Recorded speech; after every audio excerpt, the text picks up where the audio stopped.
Hello, माझं नाव अमोल आणि सध्या चर्चेचा विषय आहे भाषा. माणसं नाकारतात की आम्हाला मराठी नाही शिकायची किंवा काय, नका शिकू नको.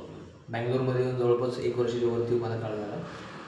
बोलायचा प्रयत्न पहिल्या दिवसापासून केला होता, कारण की मला असं वाटतं शिकता आलं पाहिजे, आपल्याला बोलता आलं पाहिजे. त्यातून सगळ्यात मोठी गोष्ट म्हणजे दक्षिण भाषा, म्हणजे साऊथ इंडियन लँग्वेज लिहिणं. अरे बापरे, बोलण्याबरोबरच मला असं प्राऊड आहे की मी काही गोष्टी लिहायलाही शिकलो आहे आणि काही म्हणण्यापेक्षा भरपूर गोष्टी लिहायला शिकलो आहे. पण ऑब्झर्वेशन चांगलं आहे मला. सर, दादा सांगा ना काय लिहू मी. सध्या ह्या ठिकाणी तर पहिल्यांदा आपलं नाव लिहा. नाव ठीक आहे, नावाची सुरुवात झाली होती सुद्धा. अमोल नाव आहे माझं. तर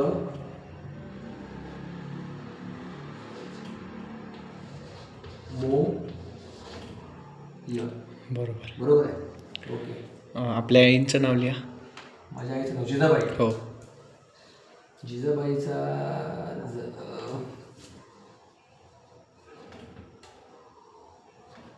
जी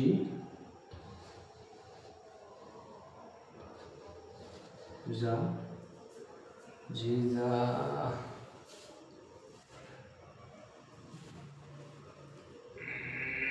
जिजा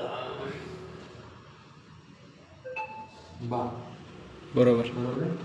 जिजाबा आणि ते य घ्यायचं वाटतं, मला वाटतं जिजाबाई. ओके, जिजाबाई. आणखी आता शिवाजीराजांचं नाव लिहा. शिवाजीराजांचं, त्यांचा शिव असा आहे, शिवाजी शी. ओके. वा नाही येत, वा शिवा व.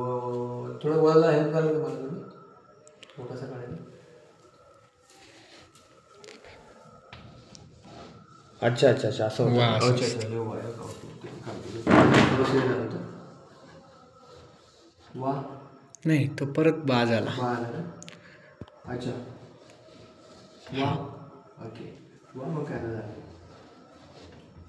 जी. राजे काढू, शिवाजी राजे. हो. कारण छत्रपती खूप मोठं होईल ना.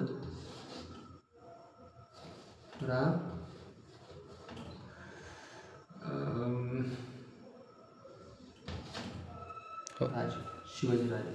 आणखी काय सर, तुमचं नाव लिहिलं नाही, चालेल ते. हो लिहायला. हे आमचं टाकला तेजस. परत याच्यामध्ये म्हणजे माझं खूप नशीब आहे. जस सर. खूपच चांगलं. तर ही आहे आपली कन्नड भाषा, जी आपल्या भाषेचीच बहीण आहे, मराठी भाषेची. मला असं वाटतं ह्या साध्या साध्या गोष्टी, त्यात काही चुकासुद्धा असतील, त्यांचीसुद्धा मदत घेतली मी. पण ज्यांना असं वाटतं नाही शिकायचे, नका शिकू, अडाणी राहा. ऑलरेडी तुम्ही अडाणी आहेत म्हणून मुंबईत आलाय आणि अजून तुम्ही न शिकले पण आणखीन अडाणी व्हा. मी तर मराठी माणसांना सांगतो विनंती करून की त्यांना फोर्स नका करू शिकायला. नाही तर शिकले ना, ऑलरेडी आहे त्या गोष्टी त्यांनी घेतलेल्या आहेत आणि आणखीन जर शिकले तर बाकीच्या सगळ्या गोष्टींचे मालक तेच होतील. नको शिकू दे त्यांना, जाऊ दे, नका शिकू त्यांना. थँक्यू.